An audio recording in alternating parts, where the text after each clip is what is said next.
వర్షం కురిపించాలి. ఆ వర్షం ఎలా కురిపిస్తావు? సాధన ద్వారా.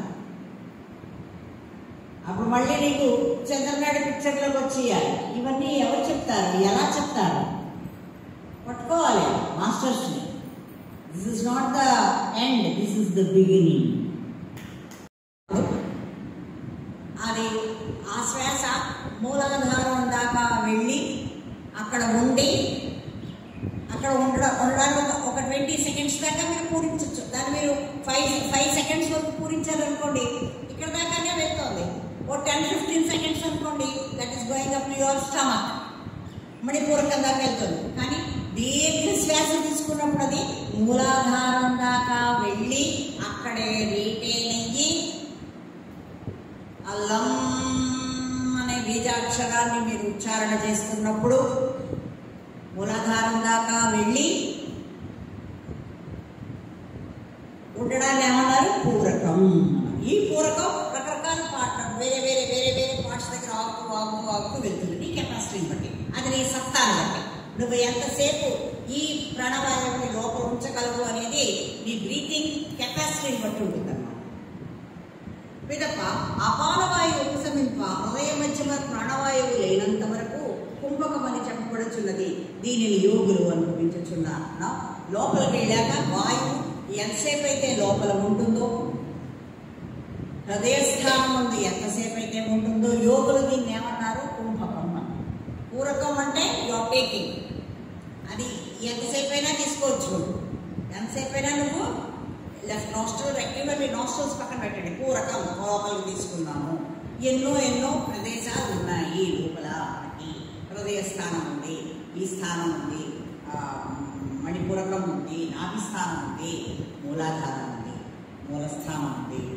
ఇన్ని స్థానాల వరకు ఆ వాయువు లోపలికి వెళ్ళడాన్ని పూరకం అన్నారు. అది లోపల అలా రీటైన్ అవ్వడం. ఎంతసేపు రీటైన్ అవ్వగలదు?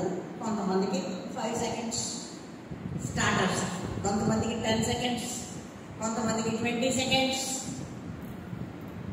పెద్ద పెద్ద యోగులు ఉంటారు, 60 to 1 minute దాకా వాళ్ళు పూరకం చేస్తారు.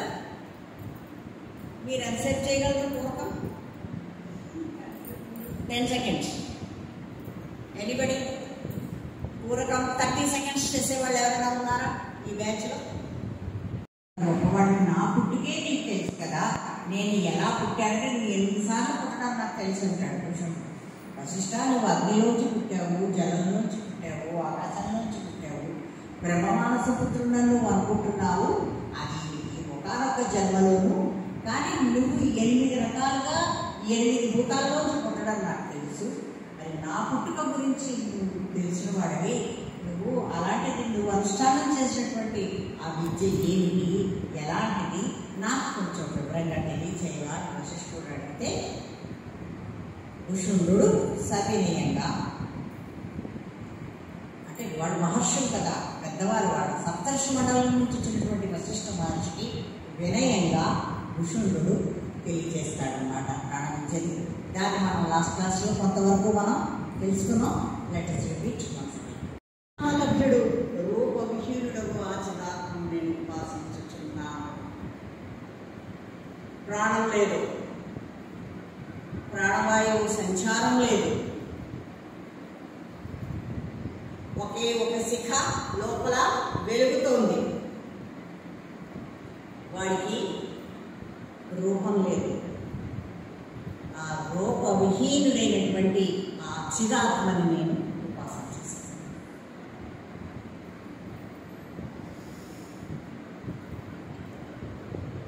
ప్రాణస్పందము హేతువు ఇంద్రియ విషయ స్పర్శ కారణము, దృశ్యానంద కారణము, కారణకారణము చిదాత్మ నేను ఉపాసించుచున్నాను అంటూ చెప్తున్నాడు అనమాట. ఈ ప్రాణచింతన చేతన ఆత్మజ్ఞానం నిరూపించి భూషణుడు చిరజీవున హేతువులు నిర్వచించాడు. ఈ చింతన విశ్రాంతి వశిష్ట, నేను చిరకాలం నుంచి నేను అవలంబించాను.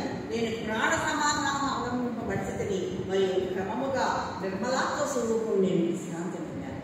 ఈ ప్రాణ విద్యను నేను అభ్యాసం చేశాను. ఈ చిదాత్మను నేను ఉపాసన చేశాను. అందుకే చిరకాలం నుంచి నేను చిరంజీవినై ఇక్కడ నేను వెలుగొందుతున్నాను వశిష్ట. ఇక్కడ నేను విశ్రాంతి తీసుకుంటున్నాను. అంటే చిదాత్మ ఉపాసన చేస్తున్నాడంటే ఏంటి? ఒక రెస్టింగ్ మూడ్లో ఉన్నాడు. ఇక్కడ ఏది వ్యాపారం లేదు, వ్యవహారం లేదు, రాజకీయం లేదు, ఫ్యామిలీ ప్రాబ్లమ్స్ అసలే లేవు.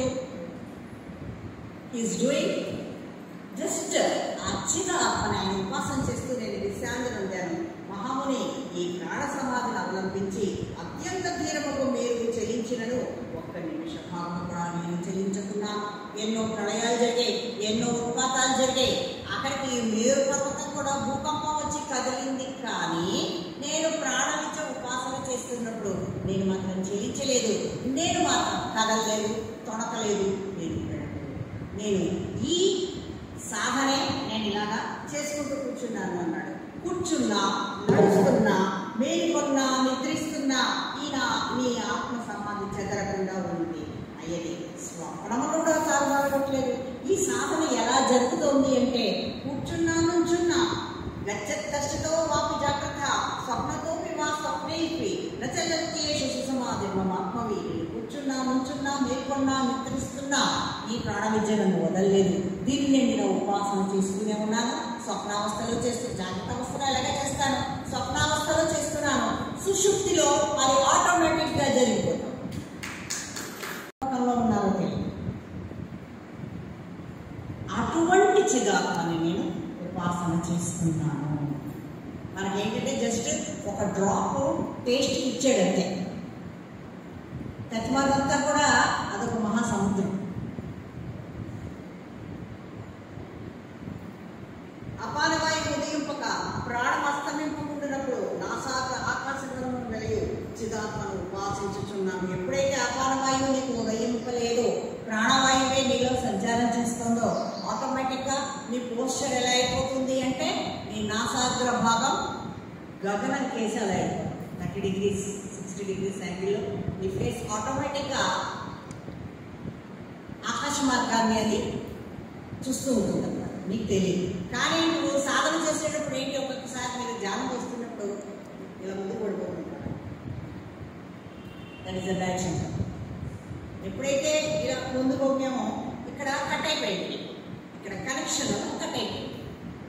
ఓకే, ఎప్పుడైతే అంటే కరెక్ట్ పోస్చర్ ఏంటి అంటే నువ్వు కుంభకంలో ఉన్నా, పూర్వకంలో ఉన్నా, బాహ్య కుంభకంలో ఉన్నా, అంతర్కుంభకంలో ఉన్నా, రేచకంలో ఉన్నా, లేకపోయినా నువ్వు ఎప్పుడైతే కరెక్ట్ సిస్టంలోకి వచ్చేసావో, ఎప్పుడైతే ఆ వేవ్లెంత్లోకి, ఆ ఫ్రీక్వెన్సీలోకి నువ్వు వచ్చేసావో నీ యొక్క నాసాగ్ర భాగం ఏమవుతుంది, నీ ఫేస్ జస్ట్ అప్లిఫ్ట్ అవుతుంది. మీరు అబ్జర్వ్ చేయండి. మీరు కట్టాల్లో చూడండి, కొన్ని వేల మంది కూర్చుని ఉంటారు. జస్ట్ ఒకసారి మధ్యలో కడు తెరిచి చూస్తే తెలుస్తుంది దీర్ఘకాలంగా ఎవరు చేస్తున్నాడు, ఎవడు కరెక్ట్ సాధన పోస్చర్లో ఉన్న వాళ్ళు చెక్ చేస్తారు. మాస్టర్స్ వచ్చినప్పుడు కూడా మనం సాధన చేసుకుంటే వాడు నడుస్తూ ఉంటారు కదా, వాడు చెక్ చేస్తారు. చేసి ఒకసారి ఇక్కడ మెడ దగ్గర ఇలా రాస్తారు. ఇలా టచ్ చేసి ఇలా రాసినప్పుడు ఏమవుతుందంటే మనలో కొన్ని మార్పులు వస్తాయి. వచ్చి అప్పుడు మన సాధన కరెక్ట్గా జరుగుతుంది. ప్రాణాపానములు రెండు అస్తమించి మరి అవి ఉదయింప తావకు చిదాత్మను ఉపాసించుచున్నాం. అక్కడ ప్రాణవాయువు లేదు, అపానవాయువు లేదు. అక్కడ ఉన్నది వెలుగుతున్నది ఏమిటంటే కేవలం చిదాత్మ మాత్రమే వెలుగు. అంటే అక్కడ ప్రాణం లేదు. ప్రాణం ఉండాలి అంటే నీకు ప్రాణవాయువైనా ఉండాలి, అపానవాయువైనా ఉండాలి. సూర్యుడు అస్తమించాలి, చంద్రుడు ఉదయించాలి. చంద్రుడు ఉదయించాలి, సూర్యుడు అస్తమించాలి కదా. వీడు రావాలి, వాడు వెళ్ళాలి, వాడు రావాలి, వీడు వెళ్ళాలి. ఇక్కడ ఇద్దరు లేరు. ప్రాణానికి ఏమీ అవసరం లేదు. ఇక్కడ సూర్యుడు అక్కర్లేదు, అక్కడ చంద్రుడు అక్కర్లేదు. ఆ నిశ్చల స్థితిలో ఆ ప్రాణం ఉన్నప్పుడు అప్పుడు ఈ ఆత్మ అప్పుడు నిద్రలేస్తుంది. అప్పటిదాకా అది లోపలే ఉంటుంది. దాన్ని పట్టుకోవడం అంత తేలికేం కాదు. ఈ ప్రాణ విద్య ఏదో వచ్చేసింది కదా. It is not that easy. Again and again I am repeating. ప్రాణోపానోద్భవస్థానే బాహ్యాభ్యంతరం నాస్తితే ఏకరే యోగి పదాధార స్తచ్చిత్తత్వం ఉపాస్మహి. బాహ్యంతర్భ్యంతరేణు ప్రాణాపానములు ఉద్భవస్థానము యోగి గమ్యము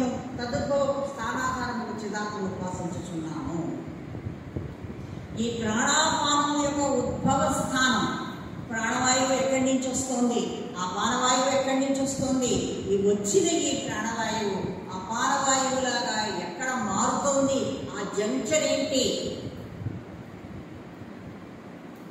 అది ఎక్కడైతే ఆ మెలికని ఎక్కడైతే పట్టుకున్నానో అక్కడ ఉన్నటువంటి ఆ చిదాత్మని నేను ఉపాసనకి, దాన్ని నేను ఉపాసిస్తున్నాను. ప్రాణహీన రథాధురుడు పరీక్షితుడై ప్రాణాపానముల శక్తి వలి దోచువాడు సర్వశక్తి యొక్క ఆ చిదాత్మను నేను ఉపాసిస్తున్నాను. ఈ శక్తినంతా కూడా దోచేస్తున్నాడు కదా. నువ్వు నీ పూర్వకం లేకపోతే కొంత శక్తి అంతా కూడా వాడు దోస్తుంటే కదా నీకు ధ్యానం అయిపోయిన తర్వాత, ఈ ఉచ్ఛ్వాస నిశ్వాసాలు అయిపోయిన తర్వాత కొన్ని క్యాలరీస్ ఖర్చు అవుతాయి కదా. మాట్లాడటం వల్ల కొన్ని క్యాలరీస్ ఖర్చు అవుతున్నాయి కదా. ప్రాణాయామం వల్ల కూడా కొన్ని ఎంతో కొంత కొలెస్ట్రాల్ తగ్గుతుందని చెప్తున్నారు కదా. సో ఆ శక్తినంతా కూడా వాడు హరిస్తున్నాడు. హృదయమున ప్రాణవాయు కుంభకమున, బయట అపానవాయు కుంభకమున మరియు పూరకాది భావ విభక్తము నందినియకు ఈ చిదాత్మను నేను ఉపాసించుచున్నాను. హృదయంలో ప్రాణవాయువు కుంభించడం, బయట అపానవాయువు కుంభనం చేయడం, ఈ రెండింటిని పూరకాది ఈ విమర్తనాన్ని నేను ఉపాసన చేస్తున్నాను. ఈ టెక్నిక్ని ఎప్పుడైతే నేను తెలుసుకున్నానో, అంతే కదా, ఈ సైన్స్ నేను ఎప్పుడైతే అర్థం చేసుకున్నానో ఆ సైంటిఫిక్ రీజనింగ్ నేను ఉపాసన చేస్తున్నాను. దానికి నేను నమస్కారం చేస్తున్నాను. గొప్పవాడు నా పుట్టుకే నీకు తెలుసు కదా, నేను ఎలా పుట్టానంటే నువ్వు ఎన్నిసార్లు పుట్టడం నాకు తెలిసి ఉంటాడు కృష్ణుడు. వశిష్ఠ, నువ్వు అగ్నిలోంచి పుట్టావు, జలంలోంచి పుట్టావు, ఆకాశంలోంచి పుట్టావు, బ్రహ్మమానస పుత్రులను నువ్వు అనుకుంటున్నావు, అది ఒకనొక జన్మలోను.